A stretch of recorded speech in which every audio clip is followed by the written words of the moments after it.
10 years ago now, it was a wonderful blue sky day.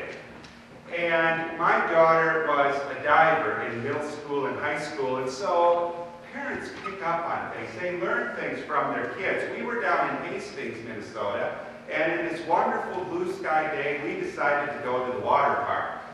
And I learned some things about diving from my daughter, and I always enjoyed diving. I learned one of the things was keep your eyes open the entire time. Look at something, fix your gaze on it, and keep watching for that, especially when you're doing somersaults, twists, etc.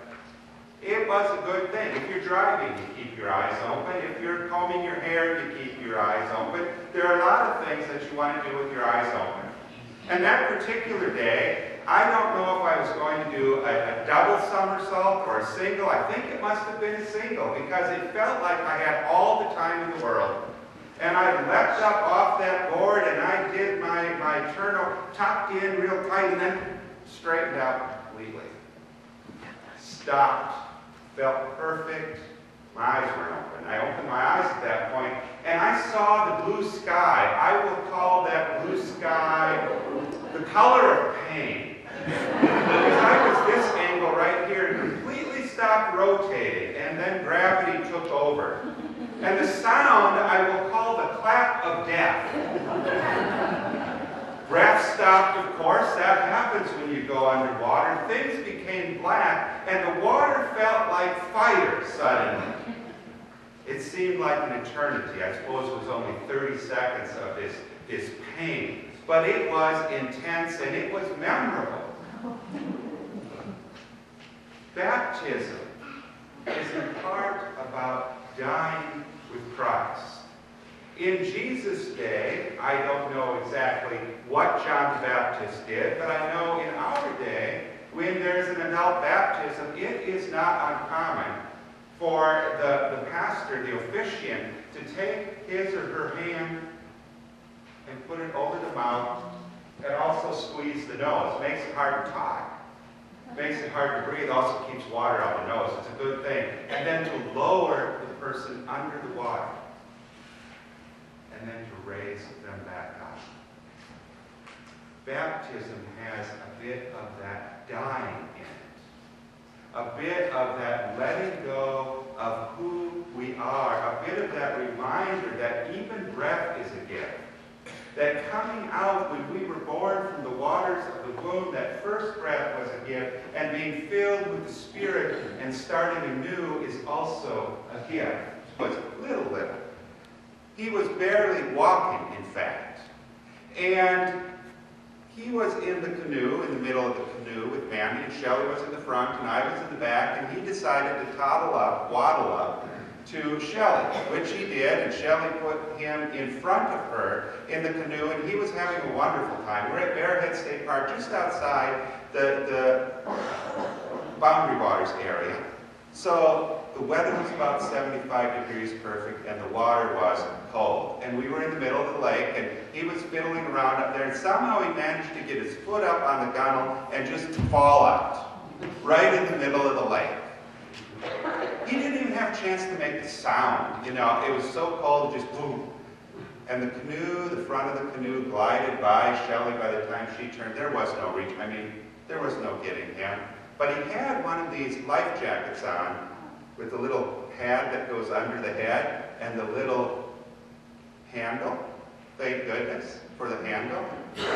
And it was blaze orange, so it was easy to see. And I just reached down as my end of the canoe in, lifted him up back in the canoe, and we had towels in a dry bag and wrapped him until we got to shore and could actually warm him up. He was just shivering. But baptism, you see, is not just about dying. It is about being lifted up out of those waters. As Jesus was lifted up out of the waters back into life, part of baptism is about becoming vulnerable. Because Jesus, just like all of us, needed to be lifted up. Jesus, just like all of us, would die and did die and needed a strength beyond himself to lift him back to life. Some days we need that strength to lift us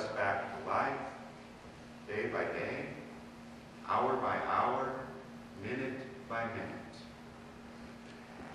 You know that we don't raise ourselves up. It takes others to give us life, to help us continue living, and to give us the chance to live anew.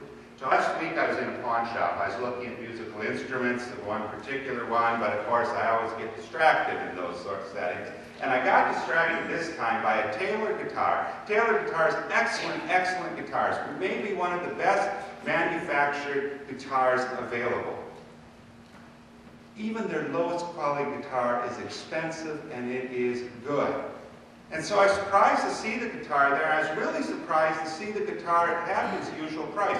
This one happened to be what they call the Taylor GS Mini. It's a parlor-sized guitar, about 3/4 size, and every time it's been reviewed, it's only about 3 years old, the model or so, every time it's been reviewed, it gets 5 stars.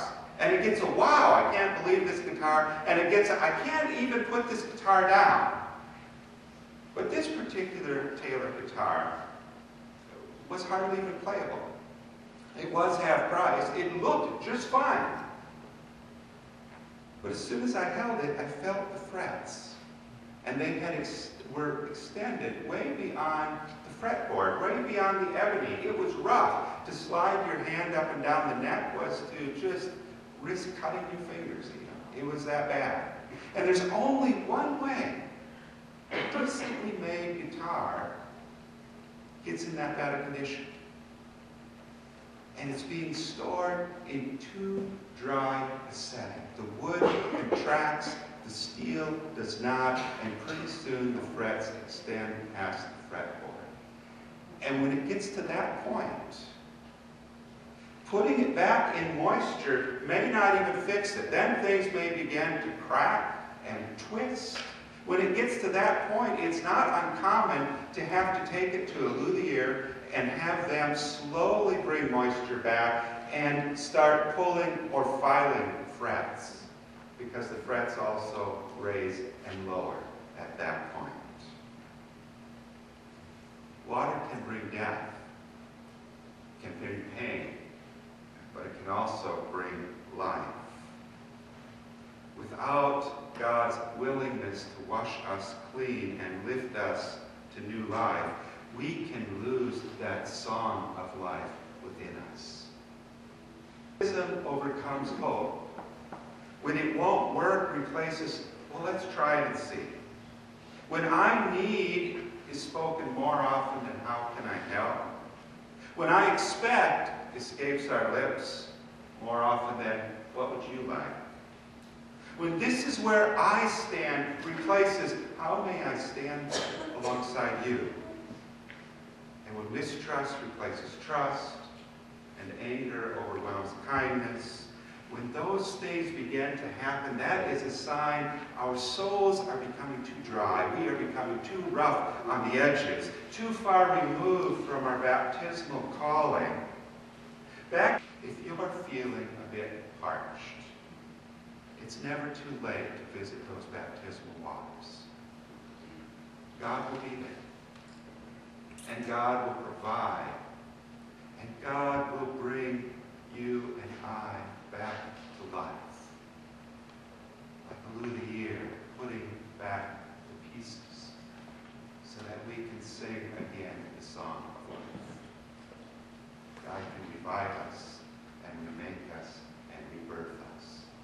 And today, to remember that God can do that for us, I am inviting you to remember the vows of baptism and to share in them with me. And to begin the new year with the Wesley Covenant prayer. On page 34,